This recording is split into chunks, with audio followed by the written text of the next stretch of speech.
बिस्मिल्लाहिर्रहमानिर्रहीम। आज तक के मुअज़्ज़ज़ नाज़रीन अस्सलाम वालेकुम। अब किस्त 40 मुलाहिज़ा फरमाएं। दारा ने पहले तो शायद ख्याल नहीं किया, लेकिन उसकी कार जैसे ही कुछ आगे निकली उसने गर्दन घुमाकर हमारी तरफ देखा। उसके साथ ही मैंने उसकी चीखती हुई आवाज सुनी, वो हराम ज़्यादा उस कार में है, रोको उसे। वो कार तेजी से आगे निकलकर हमारी कार के सामने आ गई। रामन प्रसाद ने भी दारा की आवाज सुन ली थी। वो सीट पर नीम दराज था, एक झटके से सीधा हो गया। बॉस वो दारा है। मैंने कहा घबराओ नहीं, निमट लेंगे उनसे। जानकी देवी ने भी दारा को देख लिया था और हमारी कार की ड्राइवर हिप लिंग ने भी सूरत-ए-हाल का अंदाजा लगा लिया था। उसके चेहरे पर जर्दी सी फैलने लगी। दारा वाली कार हमारे बिल्कुल सामने आ गई और उसकी रफ्तार कम हो रही थी। हमारी ड्राइवर ने अपनी कार को साइड से निकालना चाहा, लेकिन अगली कार लहरा गई और ब्रेक की तेज चिरचिराहट की आवाज के साथ रुक गई। हिबलिंग ने भी ब्रेक पैडल दबा दिया, लेकिन कार रुकते रुकते भी अगली कार से टकरा गई। तुम यहीं बैठे रहो, अपनी जगह से हिलना मत, मैंने प्रसाद की तरफ देख कर कहा और दरवाजा खोलकर फुर्ती से नीचे उतर आया। दारा उसके दोनों साथी भी अपनी कार से उतर आए। मुझे मालूम था तुम भागने में देर नहीं लगाओगे, इसलिए मैंने भी वहां रुक कर वक्त जाया नहीं किया। दारा मेरी तरफ बढ़ते हुए बोला, उसके हाथ में पिस्तौल था। पकड़ लो इसे, उसने अपने गुर्गों को हुक्म दिया। पहले मैं इसे खत्म करना चाहता था, लेकिन अब ये मुझे जिंदा चाहिए। अगर ज्यादा मुजाहमत करे तो एक आध हड्डी तोड़ देना, मगर मरना नहीं चाहिए। ये अब मेरे लिए बहुत कीमती हो गया है। बस ये दो आदमी, मैंने हंसते हुए कहा। क्या तुम समझते हो कि ये मुझे काबू कर सकेंगे? अब तुम कुछ नहीं कर सकोगे, कुत्ते के पिल्ले। दारा घुर्राया। तो फिर देखना यह है कि कुत्ते की तरह भौंकता कौन है, मैं या तुम, मैंने जवाब दिया और उन दोनों के करीब आने का इंतजार करने लगा। वो दोनों मुझसे चंद फुट दूर थे और जारियाना अंदाज में मेरी तरफ बढ़ रहे थे। उन जैसे दो तो क्या, मैं 4 आदमियों से भी निमट सकता था, लेकिन मेरे लिए सबसे ज्यादा खतरा दारा के हाथ में पकड़ा हुआ पिस्तौल था। जाहिर है वो मुझे मुजाहमत का मौका नहीं देना चाहता था। बेशशोपाई में था कि ठीक उसी लम्हे फजा फायर की आवाज से गूंज उठी। कार में बैठी हुई जानकी देवी ने अपने पिस्तौल से गोली चला दी। गोली दारा के पिस्तौल वाले हाथ पर लगी। वो चीख कर उछला, पिस्तौल उसके हाथ से छूटकर दूर जा गिरा। जानकी बड़ी फुर्ती से दरवाजा खोलकर नीचे उतर आई। दारा ने एक बहुत बड़ी गलती ये की कि उसने कार में बैठी हुई औरतों को नजरअंदाज कर दिया और सारी तवज्जो मेरे ऊपर मबजूल कर रखी थी, जिसका उसे खुमियाजा भुगतना पड़ा। अब अगर तुम में से किसी ने हरकत की तो गोली मार दूंगी, जानकी देवी ने गुर्राते हुए कहा। दारा एक तरफ खड़ा था और वो दोनों गुंडे दूसरी तरफ। जानकी पिस्तौल का रुख कभी एक तरफ करती और कभी दूसरी तरफ। दारा ने अपने गुर्गों की तरफ देखा और उन्हें आंख से इशारा कर दिया। वो दोनों गुंडे आहिस्ता आहिस्ता मेरी तरफ बढ़ने लगे। जानकी देवी ने पिस्तौल का रुख उनकी तरफ करके उन्हें ललकारा और दारा ने इस मौके से फायदा उठाते हुए जानकी देवी पर छलांग लगा दी।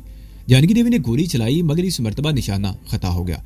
दारा ने आगे बढ़कर बड़ी फुर्ती से उसके हाथ पर जोरदार ठोकर लगा दी। पिस्तौल जानकी के हाथ से निकलकर दूर जा गिरा। दारा ने उसे संभलने का मौका दिए बगैर गिरफ्त में ले लिया। वो दोनों गुंडे बैक वक्त मुझ पर हमलावर हुए। उनका अंदाज स्ट्रीट फाइटरों जैसा था। मैं दिफाई अंदाज में आहिस्ता आहिस्ता पीछे हटने लगा।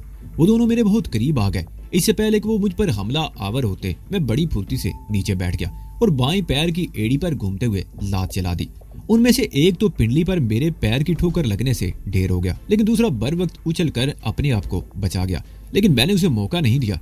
अपने आप को बाईं तरफ झुकाकर दोनों हथेलियां जमीन पर टिकाकर मैं पूरे कद से कलाबाजी खा गया और मेरे पैर की ठोकर उसके जबड़े पर लगी। उसके लिए ये हमला गैर मुतवक्के था। वो कराता हुआ लड़खड़ा कर पीछे गिरा।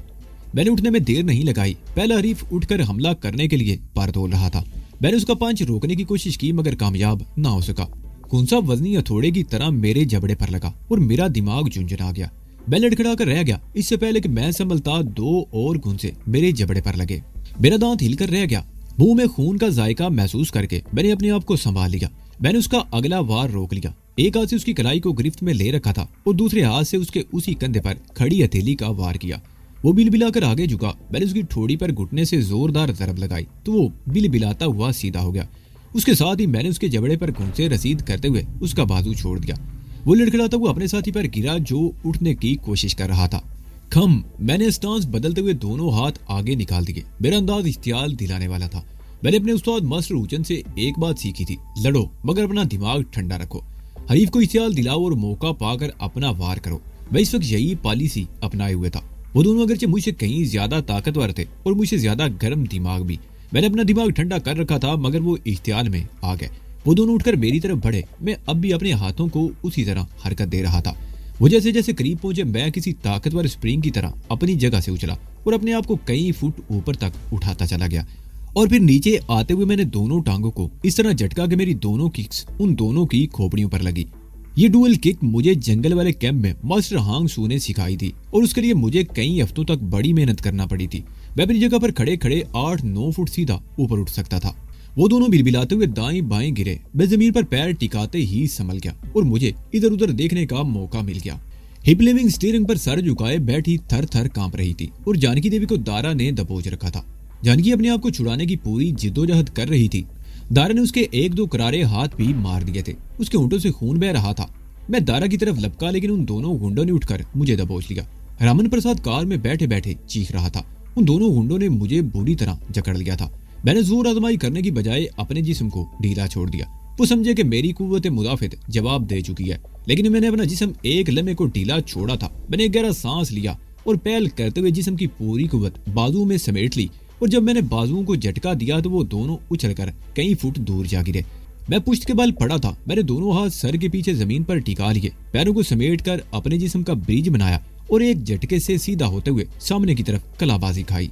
इस मर्तबा मेरे दोनों पैर उनके सीनों पर पड़े। शाबाश बास, वेरी गुड। प्रसाद मुझे दाद देते हुए चीख रहा था और फिर जानकी देवी की चीख सुनकर वो उसकी तरफ मुतवज्जो हो गया और फिर मैंने अपने आप को संभालने की कोशिश करते हुए देखा कि प्रसाद कार के खुले हुए दरवाजे से किसी परिंदे की तरह उड़ा और दारा के ऊपर जा गिरा, जो जानकी को बालू से पकड़े उसके जिस्म पर ठोकरें बरसा रहा था। प्रसाद दारा को साथ लेता हुआ जमीन पर ढेर हो गया। उस वक्त उसने अपनी तकलीफ की भी परवाह नहीं की। वो भी दारा को बुरी तरह रगीद रहा था, लेकिन फिर दारा का दाव चल गया।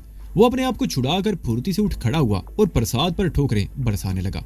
पैर की तकलीफ की वजह से प्रसाद उठने के काबिल नहीं था। वो जमीन पर पड़े पड़े अपना दिफा करने लगा और फिर आश्रम वाली सड़क से 2 कारों को आते देखकर दारा और उसके साथ ही गड़बड़ा से गए। दारा ने पीछे मुड़कर देखा और प्रसाद को छोड़कर अपनी कार की तरफ दौड़ा। उन दोनों गुंडों में से एक तो मेरी गिरफ्त में था, मगर दूसरे ने दारा के पीछे दौड़ लगा दी। वो जैसे प्रसाद के करीब पहुंचा, प्रसाद ने उछलकर उसकी टांग पकड़ ली। वो गुंडा अपने आप को छुड़ाने की कोशिश करता रहा, मगर प्रसाद जों की तरह उसकी टांग से लिपटा हुआ था। दारा की कार का इंजन स्टार्ट था और फिर दूसरे हीले में वो कार एक जोरदार झटके से हरकत में आ गई। सूरत-ए-हाल की नजाकत का एहसास करते हुए दारा ने राय फरार इख्तियार कर लेने ही में काफियत समझी और वो अपने गुर्गों को हमारे रहमो करम पर छोड़ गया था। उनमें एक को प्रसाद ने अपनी गिरफ्त में ले रखा था और दूसरा मेरे काबू में था। पहले मेरे मुकाबले पर 2 थे, लेकिन अब एक ही रह गया था। यूं तो मैं पहले भी उनके सामने कमजोर नहीं था, लेकिन अब 1 to 1 की बात थी। मैंने अपने हरीफ को पैर टिकाने का मौका नहीं दिया और गूंसों और ठोकरों से उसकी तवाज़े करता रहा। आश्रम की तरफ से आने वाली कारों में आगे वाली कार की रफ्तार बड़ी तेज थी। हम उसकी हेडलाइट्स की रोशनी में थे और फिर वो कार ब्रेक की तेज चिरचिराहट की आवाज के साथ रुक गई। धड़ धड़ करके कार के दरवाजे खुले और 3 आदमी नीचे उतर आए। मेरा ख्याल था शायद वो भी दारा के गुर्गे होंगे। मैंने अपने आप को उनसे निमटने के लिए तैयार कर लिया। जानकी देवी ने कार की हेडलाइट्स की रोशनी में सड़क पर पड़ा हुआ न सिर्फ अपना बल्कि दारा का पिस्तौल भी उठा लिया और हिप लिविंग की कार की आड़ में पोजीशन लेकर खड़ी हो गई। वो दारा के नहीं बल्कि महाराज के आदमी थे। उनमें से एक कांग था। उसके दोनों साथियों ने उन गुंडों को संभाल लिया और कांग ने मुझे बाजू से पकड़ लिया। मुझे अफसोस है हमें यहाँ पहुंचने में देर हो गई, कांग ने कहा। दरअसल हम लोग तुम्हें और दारा को वहाँ तलाश करते फिर रहे थे। फिर हमने तुम्हें एक गाड़ी में वहाँ से निकलते हुए देखा था। उसके चंद मिनट बाद ही दारा को भी एक कार में वहाँ से निकलते देख लिया। हम तो फौरन ही उसके पीछे आना चाहते थे, लेकिन हमारी कार फंस गई थी। फिर हम भी बर वक्त यहाँ पहुंच गए। दारा कहाँ गया? वो भाग गया बुज़दिल, मैंने कहा। तुम दोनों निकल चलो यहाँ से, हम इन दोनों से निमट कर आते हैं, कांग ने कहा। जानकी देवी ने पहले कांग को नहीं देखा था, लेकिन इस वक्त सूरत-ए-हाल को समझने में उसे देर न लगी। वो कार की आड़ से निकलकर सामने आ गई। मैंने प्रसाद को सहारा देकर हिप लिविंग की कार में डाल दिया और खुद भी उसके साथ पिछली सीट पर बैठ गया। जानकी अगली सीट पर बैठ चुकी थी। हिप लिविंग वहशत ज़दा थी नजरों से ये सब कुछ देख रही थी। उसने जल्दी अपने आप को संभाल लिया और इंजन स्टार्ट करके कार को एक झटके से आगे बढ़ा दिया। स्टीयरिंग पर उसके हाथ होले होले कांप रहे थे। कुछ नहीं हुआ लिविंग, जानकी ने उसकी तरफ देखते हुए कहा। एहतियात से गाड़ी चलाओ, कोई हादसा ना हो जाए। वो आगे गया है, अगर अब वो हमारा रास्ता काटने की कोशिश नहीं करेगा, जानकी देवी ने कहा। अब वो कई रोज तक किसी बिल में छुपा अपनी चोटें सहलाता रहेगा। आराम से गाड़ी चलाओ। जब से ये आदमी आश्रम में आया था उसी रोज से गड़बड़ होना शुरू हो गई थी, हिप लिविंग ने कहा। मैंने सोचा था कि वहां जाना ही छोड़ दूंगी, अब तो सब कुछ खत्म हो गया। वो चंद लम्हों को खामोश हुई, फिर जानकी देवी की तरफ देखते हुए बोली, मेरा ख्याल आश्रम में ये सारा हंगामा तुम लोगों की वजह से हुआ है। ये कौन है? उसने मेरी तरफ इशारा किया।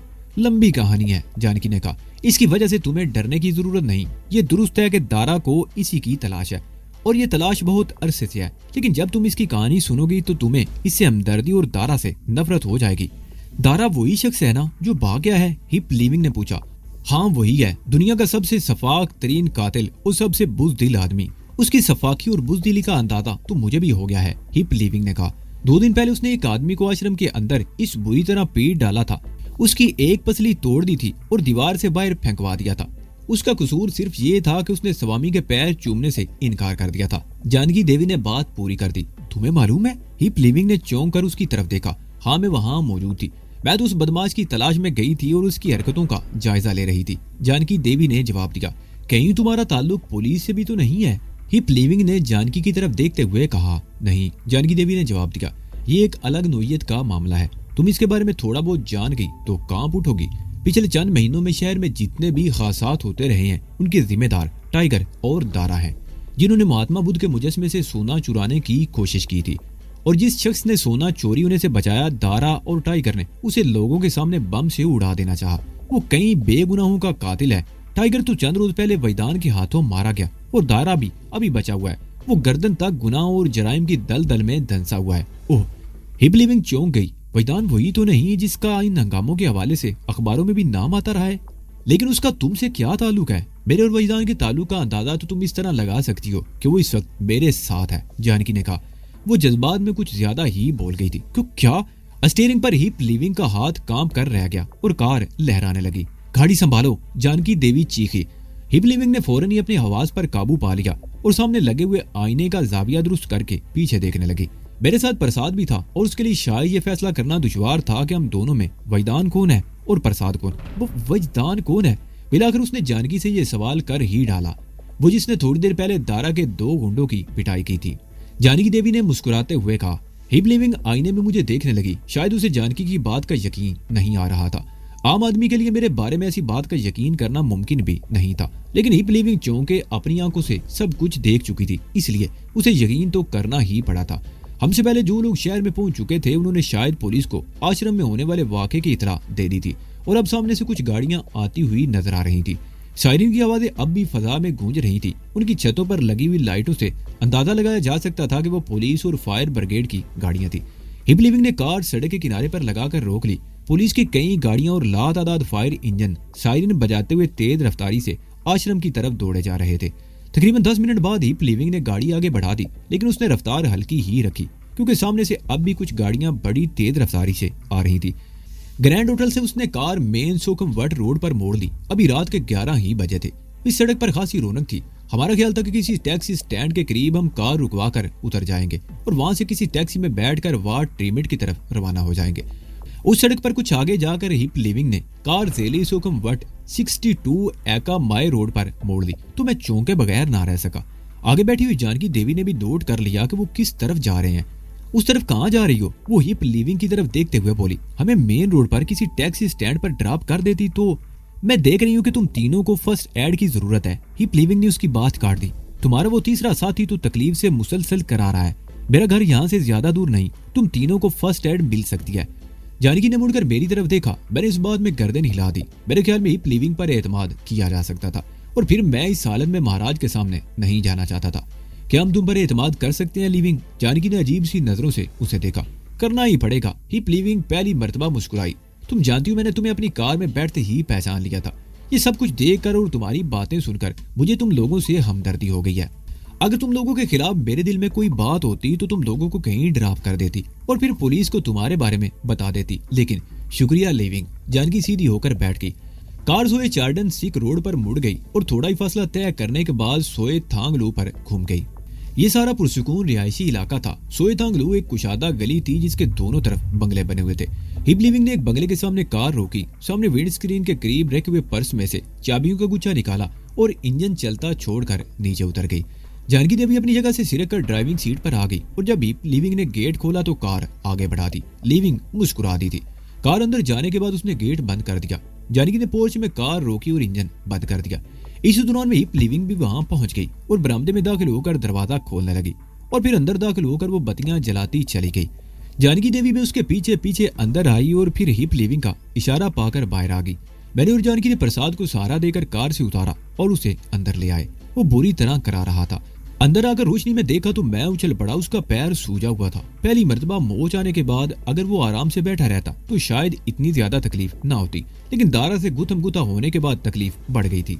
उसे आलनुमा कमरे में एक कुर्सी पर बिठा दिया गया। जानकी देवी फौरन ही झुककर उसके पैर का मुआयना करने लगी। उसने जैसे ही पैर पर हाथ रखा वो चीख उठा। तुम लोग अपने हुलिये दुरुस्त कर लो, मैं इसका पैर देखती हूँ, हिप लिविंग ने कहा। हम ठीक हैं, लेकिन पहले इसका पैर देखो, जानकी ने कहा। फिर चौंक कर उसकी तरफ देखते हुए बोली, लेकिन तुम क्या कर सकोगी? क्या तुम भी डॉक्टर हो? डॉक्टर तो तुम हो, मैं मसाजर हूँ और मेरा ख्याल है कि इस वक्त इसका इलाज मैं किसी डॉक्टर से बेहतर तौर पर कर सकती हूँ, हिप लिविंग ने जवाब दिया। जानकी देवी मुस्कुरा कर रह गई। हिप लिविंग ने गलत नहीं कहा था। जोड़ों की इस किस्म की तकलीफ का इलाज पाकिस्तान और हिंदुस्तान में तो पहलवान किस्म के लोग ही किया करते थे और बैंकॉक में भी इसी किस्म के लोग मौजूद थे, जबकि डॉक्टरी इलाज एक लंबा प्रोसेस था। हिप लिविंग मसाजर थी और शायद उसने मसाज की बाकायदा ट्रेनिंग हासिल कर रखी थी। मसाज करने वाले भी ऐसे कामों में बड़े माहिर होते हैं। वो जिस्म के एक एक जोड़ और रग पट्टों से वाकिफ होते हैं।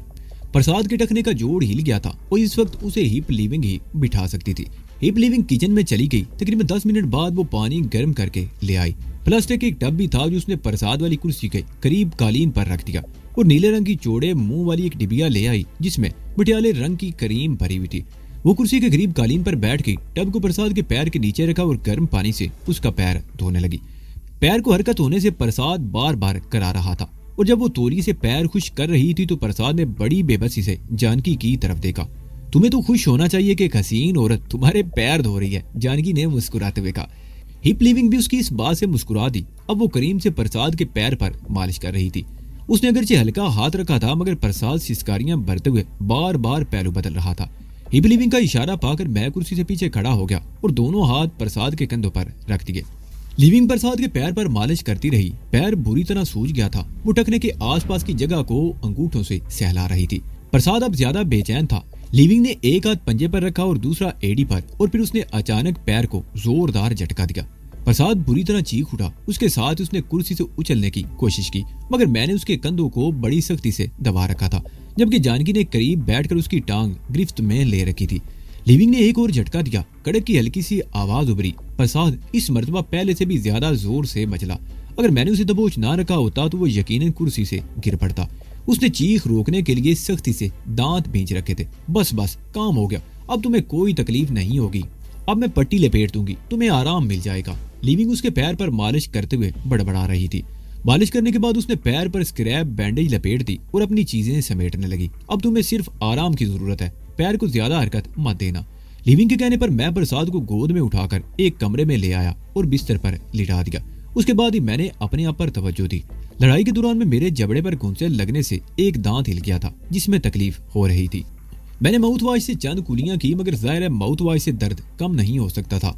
जानकी देवी की हालत मुझसे ज्यादा उत्तर थी। दारा ने उसे पकड़कर ना सिर्फ बुरी तरह रगीदा था बल्कि उसके जिस्म के दूसरे हिस्सों पर घुंसे भी मारे थे। उसका दाईं तरफ का जबड़ा सूजा हुआ था और जिस्म के बाद हिस्सों में दर्द भी था। घर में पेन किलर कोई चीज ना थी। जानकी ने एक कागज पर कुछ गोलियों के नाम लिख दिए और लिविंग एक मेडिकल स्टोर से वो गोलियां ले आई। लिविंग ने काफी बना ली जिसकी इस वक्त हम सब भी जरूरत महसूस कर रहे थे। हम प्रसाद वाले कमरे में बैठे काफी की चुस्कियां लेते और बातें करते रहे। उस वक्त ही जानकी देवी ने लिविंग को मेरे बारे में बताया कि मैं कौन हूँ और दारा मेरा दुश्मन क्यों है। इन्हीं बातों के दौरान मैंने महसूस किया कि प्रसाद ऊँगने लगा था। जानकी देवी ने उसे एक ख्वाब आवर गोली भी खिला दी थी जिससे उस पर गुनूदगी सी तारी हो रही थी। हम उठकर दूसरे कमरे में आ गए। इस आदमी को मैंने पहले भी कई मर्तबा आश्रम में आते देखा था, लिविंग कह रही थी। बहुत से लोगों ने महसूस किया था कि दारा का रवैया कुछ मुख्तलिफ है। दूसरों के सामने तो वो स्वामी रघुनाथ से एहतराम से पेश आता लेकिन उसने कभी स्वामी के हाथ नहीं चूमे थे, उसके सामने कभी नहीं झुका था और एक मर्तबा तो मैंने आश्रम की इमारत के अंदर उसे स्वामी के साथ बड़ी बदतमीजी से बात करते हुए देखा था। वो हिंदी या उर्दू में बात कर रहे थे जो मैं समझ नहीं सकी थी, लेकिन यह अंदाजा बहरा लगा लिया था कि रघुनाथ किसी वजह से उससे दबा हुआ है। पहले स्वामी के जो खास चेले जो उसके बॉडीगार्ड थे उसके आसपास मौजूद रहते थे, लेकिन फिर वो आहिस्ता आहिस्ता गायब होते गए और उनकी जगह दारा के आदमियों ने ले ली। एक रोज आश्रम के पिछली तरफ झाड़ियों में स्वामी के एक बॉडीगार्ड की लाश मिली तो आश्रम में खौफ व हिरास फैल गया। मेरी तरह बाज और लोगों का भी ख्याल था कि इस बॉडीगार्ड को दारा ने मरवा दिया है और गायब होने वाले बॉडीगार्ड को भी वो मरवा चुका है जिनकी लाशें गायब कर दी गई थी। सब लोग समझ रहे थे कि अंदर ही अंदर कोई गड़बड़ जरूर है, मगर स्वामी के मामूलात में कोई फर्क नहीं आया था। वो मामूल के मुताबिक भाषण खुतबा देता और लोगों से नजराने वसूल करता। ये तब्दीली जरूर देखने में आई थी कि जब वो अपने चेलों को भाषण देता, दारा उसके सर पर जरूर मौजूद होता। स्वामी को मिलने वाले तमाम नजराने भी दारा के आदमी जमा कर लेते। वो चंद लम्हों को खामोशी फिर बात जारी रखते हुए कहने लगी, स्वामी के तमाम चेले उसे गुरु और निजात दहिंदा समझते थे। वो उसके पैर चाटते थे, लेकिन जब से दारा वहां आया था, चेलों में कुछ बेचैनी सी फैल गई थी। वो स्वामी के मामलात में मुदाखलत करने लगा था और दूसरों के साथ भी उसका रवैया मुनासिब नहीं था। बाद लोगों के साथ वो इस तरह पेश आता जैसे वो उसके जर खरीद गुलाम हो। चंद रोज पहले तुम लोगों ने अखबार में डोलताई नाम की एक औरत की खुदकशी की खबर पढ़ी होगी। डोलताई एक बहुत बड़े सरकारी ओहदे पर फाइज थी और वो भी स्वामी रघुनाथ के अकीदत मंदों में शामिल थी। एक रोज रघुनाथ ने उसे खास तौर पर अपने कमरे में बुलाया था। उस वक्त वहां दारा भी मौजूद था। डोलताई जब वापस गई तो बहुत गुस्से में थी। उससे अगले रोज रात को कंपाउंड में एक बड़ी स्क्रीन पर एक फिल्म दिखाई गई। वो फिल्म डोलताई के बारे में थी, जिसमें उसे एक और आदमी के साथ शैतानी खेल खेलते हुए दिखाया गया था। उससे अगले रोज अखबारों में डोलताई की खुदकशी की खबर छपी थी। डोलताई की उस फिल्म को देखकर स्वामी के चेलों में कुछ बेचैनी सी फैल गई थी। बाद लोगों ने स्वामी के सामने एहतजाज किया तो उन्हें बुरी तरह लिताड़ दिया गया। उस वाक़े के बाद आश्रम में आने वालों की तादाद कम होने लगी और फिर लोगों के लिए ये अंदाजा लगाना भी मुश्किल नहीं रहा कि स्वामी मुकम्मल तौर पर दारा के कब्जे में था। वो वही करता जो दारा कहता। दारा ने आश्रम में आने वाले बाद बड़े लोगों की वीडियो फिल्में बना ली, जिनसे वो उन्हें ब्लैकमेल करके बड़ी बड़ी रकमें वसूल करता। ये ब्लैकमेलिंग कोई ढकी छपी बात नहीं थी, सभी लोग जानते थे, लेकिन कोई उसके खिलाफ कुछ नहीं कर सकता था। उस हमाम में सब ही नंगे थे। मैं खामोशी से ये सब कुछ सुनता रहा। मुझे याद आ गया कि आश्रम के एक कमरे में टीवी पर मैंने ऐसा ही एक सनसनीखेज मंदिर देखा था। वो कोई सियासतदान था जिसकी फिल्म बनाई जा रही थी ताकि बाद में उसे ब्लैकमेल किया जा सके। अब मुझे सूरत को समझने में देर न लगी। स्वामी रघुनाथ का ये आश्रम अयाशी और बदकारी का अड्डा था। रूहानी तालीमात के प्रचार की आड़ में वो न सिर्फ लोगों को गुमराह कर रहा था, बल्कि उन्हें ब्लैकमेल करके दौलत भी समेट रहा था। बड़े बड़े मुअज़्ज़ज़ लोग उसके हलके में शामिल थे और यही वजह थी कि स्वामी के खिलाफ कभी कोई कानूनी कार्रवाई नहीं हो सकी थी। स्वामी रघुनाथ बड़े मुनज़्ज़म तरीके से यह काम कर रहा था। उसने ब्लैकमेलिंग की हवा तक लगने नहीं दी थी। लोग खामोशी से ब्लैकमेल हो रहे थे, लेकिन दारा ने आते ही हंगामा खड़ा कर दिया था। उसने लोगों को दूसरों के सामने बेनकाब करना शुरू कर दिया था, जिससे लोगों में बेचैनी फैलने लगी थी। वो एक ही वक्त में लोगों की तिजोरियां खाली कर देना चाहता था, लेकिन इस बात को भूल गया था कि उसका शदीद रद्द अमल भी हो सकता है। स्वामी रघुनाथ के आश्रम में पनाह लेकर दारा शायद ये समझने लगा था कि वो महफूज तरीन पनाहगाह में आ गया है और अब कोई उसका कुछ नहीं बिगाड़ सकता। उसे शायद ये ख्याल नहीं रहा था कि हर नैले पर दैला भी होता है और मैं अब उस पर दैला साबित हो रहा था। मैं वहीदान अली, एक मासूम और बेसहारा लड़का जो अपनी जान बचाने के लिए छुपता फिर रहा था, जो दारा का नाम सुनते ही खौफ से थर थर कांपने लगता था। अब मुझ में इतना हौसला पैदा हो गया था कि अपने उस बदतरीन दुश्मन की आंखों में आंखें डाल कर देख सकूं। और दारा को शायद इसकी तवक्को न थी। वो जबरदस्ती रहना चाहता था। वो चाहता था कि मैं उसके खौफ से भागता रहूं, यहाँ तक कि थकन से चूर होकर गिर पड़ूं और वो बड़े आराम से मेरी गर्दन मरोड़ दे। लेकिन मैं थक कर गिरा नहीं था, बल्कि उसकी तवक्कुआत के बरक्स मुड़कर उस पर हमलावर हुआ था। महाराज ने मुझे इस काबिल बना दिया था कि मैं उसके मुकाबले में आकर पैरों पर खड़ा हो सकूं। दारा ने मेरे खिलाफ क्या कुछ नहीं किया था। मुझे मौत के घाट उतारने के लिए क्या क्या हथकंडे इस्तेमाल नहीं किए। मैं उसके एक जुर्म का चश्मदीद गवाह था। मुझे खत्म करने के लिए उसने कितने बेगुनाहों को मौत के घाट उतारा, लेकिन मेरा वो अब तक कुछ बिगाड़ नहीं सका था। मैं बकूल शख्स उसके लिए सांप के गले में छछूंदर बन गया था, जिसे वो ना निगल सकता था और ना उगल सकता था। अब वो अगर मेरा पीछा छोड़ भी देता तो मैं उसे छोड़ने को तैयार ना था। वो खूनी भेड़िया था। मुझे उससे अपने बेगुनाह माँ बाप के कत्ल का बदला तो लेना ही था, लेकिन दूसरे वाकयात ने मेरे इंतकाम की आग को कुछ और भी भड़का दिया था। वो मुनशियात का जहर फैलाकर आने वाली नस्लों को मफलूज करना चाहता था और मुझे उसे रोकना था। अब तक कितने बेगुनाहों को उसने मौत की नींद सुलाया था, मुझे उनका भी इंतकाम लेना था। मास्टर फू, कुशलिया, शाइवान, पामीला और वो मासूम बच्चा जिसे उसने यरगमाल बनाकर बेरहमी से मौत के घाट उतारा था। मैंने उस बच्चे को देखा नहीं था, लेकिन न जाने क्यों उसके बारे में सोचते हुए मेरे सीने में एक होक सी उठती थी। दारा समझ गया था कि अब मैं उसकी राह पर लग गया था। वो स्वामी रघुनाथ के आश्रम में पनाह गजीर हो गया था, लेकिन मैंने यहाँ भी उसका पीछा नहीं छोड़ा था। वो यहाँ अपने आप को बहुत महफूज समझता था, लेकिन मैंने उसे यहाँ भी हिला कर रख दिया। उसकी अपनी हरकतों की वजह से स्वामी के चेले भी उसके खिलाफ उठ खड़े हुए और फिर वो सब कुछ हुआ था जिसकी तवक्को ना उसे थी ना मुझे। स्वामी का आश्रम जलकर खाकस्तर हो गया, लेकिन दारा को वहां से फरार होने का मौका मिल गया। लेकिन मुझे हैरत इस बात पर थी कि दारा को स्वामी रघुनाथ जैसे शख्स पर काबू पाने का मौका कैसे मिल गया। वो तो खुद काहिया आदमी था। बड़े बड़े लोगों को उसने अपनी मुट्ठी में ले रखा था। क्या उसका कोई ऐसा राज दारा के कब्जे में आ गया था जिसका इंकशाफ उसके लिए खतरनाक साबित हो सकता था? वो ऐसा क्या राज हो सकता था? और अब तो ये सवाल था कि स्वामी रघुनाथ जिंदा बचा भी था अपने आश्रम की आग में या जल मरा था। अब तो बहरहाल सब कुछ खत्म हो गया। मैंने हिप लिविंग की तरफ देखते हुए कहा, लोगों के खिलाफ ब्लैकमेलिंग के तमाम सबूत आश्रम की आग में जलकर राख हो चुके होंगे। दारा अगरचे भाग गया है लेकिन वो फिर सामने आएगा। तुम्हें उससे कोई खतरा नहीं होना चाहिए। ये हमारी और उसकी जंग है। लेकिन अगर कोई ऐसी बात, मैंने जानबूझकर जुमला अधूरा छोड़ दिया। हिप लिविंग मेरी बात का मतलब समझ गई। गहरा सांस लेते हुए बोली, बकौल तुम्हारे सब कुछ आश्रम की आग में जलकर राख हो चुका है तो मेरे लिए डरने की क्या वजह हो सकती है? मैं दिल में मुस्कुराए बगैर ना रह सका। हिप लिविंग भी स्वामी रघुनाथ के हलके में शामिल थी और स्वामी का शुमार ऐसे लोगों में किया जा सकता था जो दूसरों की मजबूरियों से फायदा उठाने का कोई मौका जाया नहीं करते। उनके लिए दौलत और सिर्फ दौलत ही सब कुछ होती है। उसने ये सारा ड्रामा इसलिए शुरू किया था, रूहानी तालीमात की आड़ में बदकारी और अयाशी के उस अड्डे में वो सब कुछ होता था जो वो चाहता था। उसने आश्रम में आने वाले हर मर्दो औरत का कोई ना कोई राज जरूर अपने कब्जे में रखा होगा ताकि उनकी बुनियाद पर लोगों को ब्लैक मेल करके दौलत समेटी जा सके। हिप लिविंग का भी कोई राज था जिसके जाया हो जाने पर इसने इत्मीनान का सांस लिया था और न जाने अब कितने लोग सुख का सांस लेंगे। तुम इस चक्कर में कैसे फंस गई? जानकी देवी ने पूछा। बदकिस्मती, हिप लिविंग ने गहरा सांस लेते हुए कहा, शहर में मेरे 3 मसाज पार्लर चल रहे हैं।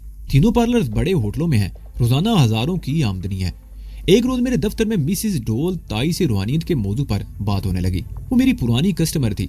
मुझे भी रूहानियत से थोड़ी बहुत दिलचस्पी थी। मैंने इस मौजू पर कुछ किताबों का मुतालिया भी शुरू कर रखा था। मिसिस डोल थाई ने मुझे रूहानियत के बारे में जानने के लिए स्वामी के आश्रम जाने का मशवरा दिया। बल्कि उससे अगले रोज वो मुझे खुद ही वहां ले गई और स्वामी से मेरा तारुफ कराया। उसके अंदाजे गुफ्तगू से मुझे अंदाजा हुआ कि डोल ताई स्वामी के अंदरूनी हलके में शामिल है। स्वामी रघुनाथ से होने वाली पहली मुलाकात से मैं बेहद मुतासर हुई। उसने मुझे चंद औरतों और मर्दों पर मुश्तमिल एक ग्रोह में शामिल कर दिया। मैं बाकायदगी से वहां जाने लगी। उसके लिए मुझे रोजाना कुछ न कुछ नजराना पेश करना पड़ा। ये नजराना उस वक्त पेश किया जाता जब स्वामी भाषण खत्म करता। तकरीबन 2 महीनों में मुझे अंदाजा हुआ कि रघुनाथ तो रूहानियत की अलिफ बे से भी वाकिफ नहीं। उसके अपने ही नजरियात थे जिनका वो प्रचार कर रहा था और इन नजरियात से तुम लोग भी वाकिफ हो चुके हो। बहरहाल वो बातें मुझे अच्छी लगने लगी थी। शुरू में तो जब मैं मर्दों और औरतों को आदादाना तौर पर नाशाइस्ता हरकतें करते देखती तो मुझे बहुत बुरा लगता, लेकिन बाद में मैं खुद भी उस रंग में रंगती चली गई। स्वामी के भाषण, उसके नजरियात, हिजान खेज बातें, हिजान खेज मौसीकी और सबसे बड़ी बात यह कि इतने लोगों की मौजूदगी में भी वहाँ एक दूसरे को देखने वाला कोई ना था। सबके चेहरे हुड में छुपे हुए थे। कोई डर नहीं था, कोई खौफ नहीं था, किसी को पता नहीं था कि कौन किसके साथ है। मैं भी इसी चक्कर में फंस गई। ये तो मैं समझ गई थी कि स्वामी रघुनाथ का मकसद ही वो आजादी था जिसकी इजाजत कोई माशरा नहीं दे सकता था। मेरी तरह और भी बहुत से लोग इस हकीकत को समझ गए थे, लेकिन कोई भी वहां से जाने को तैयार ना था। और फिर एक रात स्वामी रघुनाथ ने मुझे अपने कमरे में बुला लिया। रघुनाथ की बात कोई भी नहीं टाल सकता था। उसका हर हुक्म माना जाता। उसने मुझे जो हुक्म दिया वो मैं भी नहीं टाल सकी। मुझे एक कमरे में भेज दिया गया। वहाँ एक ऐसा आदमी मौजूद था जिसे मैं बहुत अच्छी तरह जानती थी। वो एक बहुत बड़ा सरकारी ऑफिसर था। और फिर दूसरे रोज भी मुझे आश्रम के अंदर बुला लिया गया। इस मर्तबा स्वामी का एक खास चेला मुझे अपने कमरे में ले गया और मुझे टीवी पर एक वीडियो फिल्म दिखाई। मैं काम करने लगी। पिछली रात मेरे साथ जो कुछ हुआ था वो सब कुछ उस फिल्म में मौजूद था।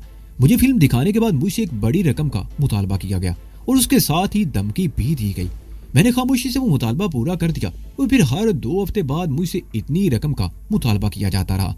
दूसरी तरफ उस शख्स को भी ब्लैकमेल कर रहे थे जो मेरे साथ था। उससे ज्यादा बड़ी रकमें इंठी जा रही थी। वो लोग शिकार की हैसियत के मुताबिक मुतालबा करते जिसे खामोशी से पूरा कर दिया जाता। मैंने एक रोज मिस्टर डोल ताई से बात की तो इंकशाफ हुआ कि वो भी इस जाल में फंसी हुई है। वो हुकूमत के एक आला ओहदे पर फाइज थी। उससे तो बड़ी बड़ी रकमें वसूल की जा रही थी और फिर एक रोज उसने रकम देने से इनकार कर दिया। उसके साथ ही स्वामी को ये धमकी भी दे डाली कि वो उसके खिलाफ कार्रवाई करेगी। और फिर उसी रात आश्रम के कंपाउंड में एक बड़ी स्क्रीन पर मिसेस डोल ताई की वो फिल्म दिखाई गई और उसी रात मिसेस डोल ताई ने खुदकशी कर ली। उसने कोई ना कोई खत जरूर छोड़ा होगा, लेकिन पुलिस को वो खत नहीं मिल सका।